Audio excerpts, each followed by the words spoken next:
आप देख रहे हैं SY लाइव न्यूज।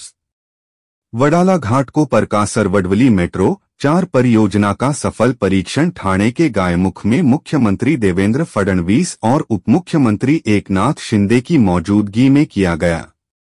करीब 16,000 करोड़ रुपए की लागत से बनी यह परियोजना हर दिन 13 लाख से ज्यादा यात्रियों को राहत देगी। मोघरपाड़ा में बनेगा 45 हेक्टेयर का डिपो, जो मेट्रो 4 के साथ 4A, 10 और 11 का भी केंद्र होगा। यह मेट्रो मुंबई और ठाणे के पूर्वी और पश्चिमी उपनगरों को सीधे जोड़ेगी और आने वाले वक्त में ट्रैफिक जाम से जूझते यात्रियों के लिए बनेगी बड़ी राहत। मुंबई के मेट्रो नेटवर्क का यह ट्रायल आने वाले भविष्य की एक झलक है। ठाणे से यूसुफपुरी की रिपोर्ट।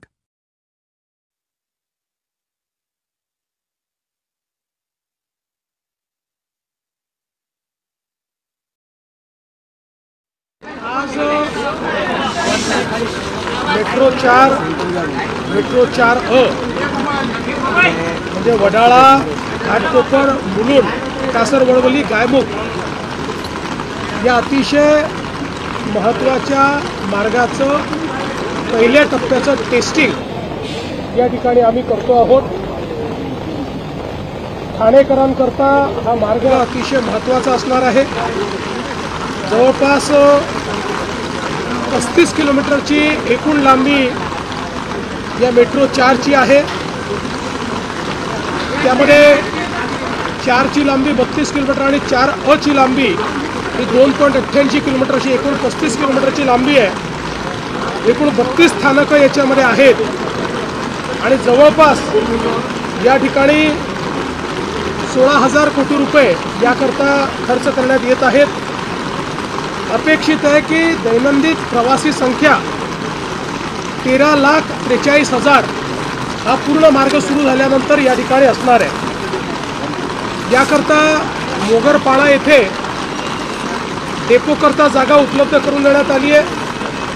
जवळपास 45 हेक्टर जागा त्या ठिकाणी उपलब्ध झाली असल्यामुळे मेट्रो 4, मेट्रो 4A, मेट्रो 10 आणि मेट्रो 11 अशा सगळ्याचं डेपो म्हणून त्या ठिकाणी एक मोठं काम होणार आहे। या मार्गिकेवरची जी मेट्रो असणार आहे ही 8 डब्यांची मेट्रो असणार आहे आणि विशेषतः याचा महत्त्वाचा फायदा हा आहे की पूर्व उपनगर, पश्चिम उपनगरे, मुंबई शहर आणि ठाणे शहर या सगळ्यांना जोडणारा हा मार्ग होणार आहे। आणि पुढे हा मेट्रोचा जो 11 मार्ग आहे जो वडाळ्यापासून तर CST पर्यंत जातो त्याला देखील हा जोडला जाणार आहे आणि त्यामुळे हा देशातला सगळ्यात लांब मार्ग होईल। 58 किलोमीटरचा हा मार्ग होईल की ज्याच्यामध्ये जवळपास 21 लाख लोक रोज हे प्रवास करू शकतील आणि प्रवासाचा वेळ या मेट्रो मार्गामुळे 50 ते 75% या ठिकाणी कमी होणार आहे।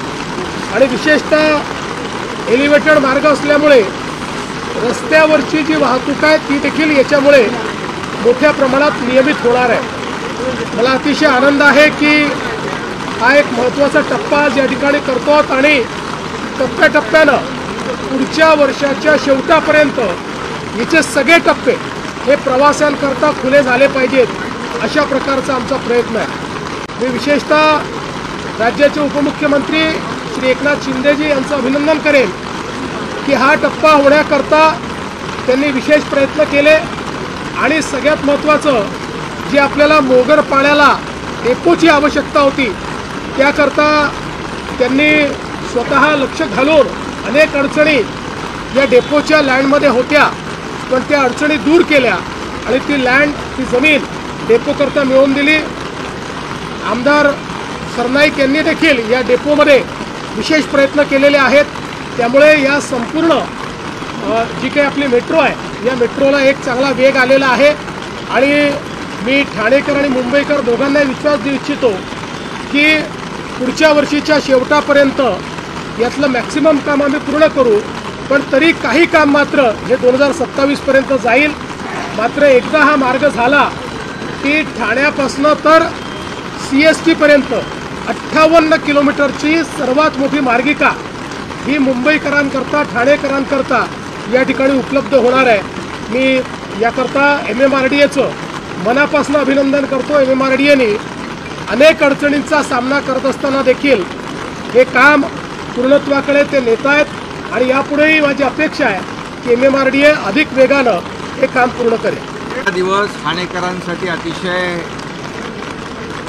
आनंदाचा आणि ऐतिहासिक आहे, कारण एक वडाळा ठाणे, वडाळा कासरवडवली ही मेट्रो याला अनंत अडचणीतून आज आपण इथपर्यंत पोहोचलेलो आहे।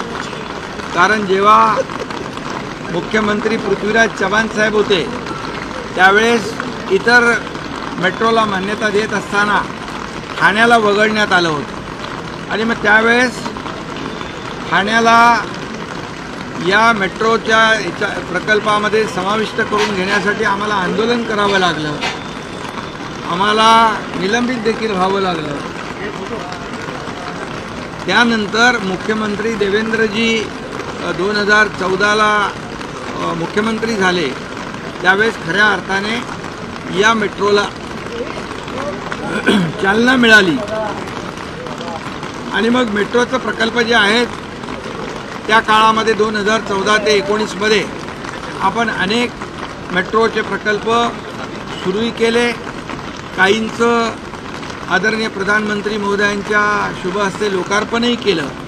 परंतु दुर्दैवाने 2019 नंतर महाविकास आघाडीच्या काळामध्ये हे सगळे प्रकल्पांना ब्रेक लागला, स्थगिती मिळाली आणि पुन्हा 2022च्या दरम्यान मी मुख्यमंत्री झाल्यानंतर हे पुन्हा मेट्रोला चालना दिली आणि मग त्या काळामध्ये मला आठवतं आहे की आपले MMRDAचे मुखर्जी आहे, या मुखर्जींना देखील सांगितलं या मेट्रोच्या या प्रकल्पामध्ये देखील या स्ट्रेचमध्ये देखील या फेजमध्ये देखील अनंत अडचणी आल्या, परंतु MMRDAने त्यावर मात केली।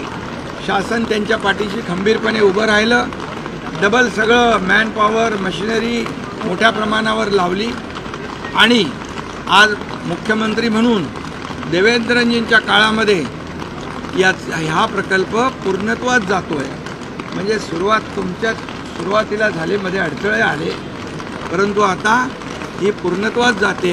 हा ठाणेकरांसाठी खऱ्या अर्थाने एक मोठी अचीवमेंट आहे आणि मला आपल्या सगळ्यांना माहीत आहे की मुंबई ठाणे जी रेल्वे धावली होती ती 22 सप्टेंबर 1853 साली, 22 एप्रिल का काय ती, आणि आज 22 तारीख आहे। जवळपास 172 वर्षानंतर पुन्हा ही मेट्रो ठाण्यामध्ये धावती आहे। म्हणजे ती रेल्वे होती, आता ही मेट्रो आहे आणि त्यामुळे हे 10.5 किलोमीटरचं जे अंतर आहे हे आपण आता सुरू करणार आहोत। त्यानंतर गायमुख ते मीरा भाईंदर मेट्रो 10, त्यानंतर पुढे ती मुंबईला जॉईंट होईल आणि मेट्रो जी इथून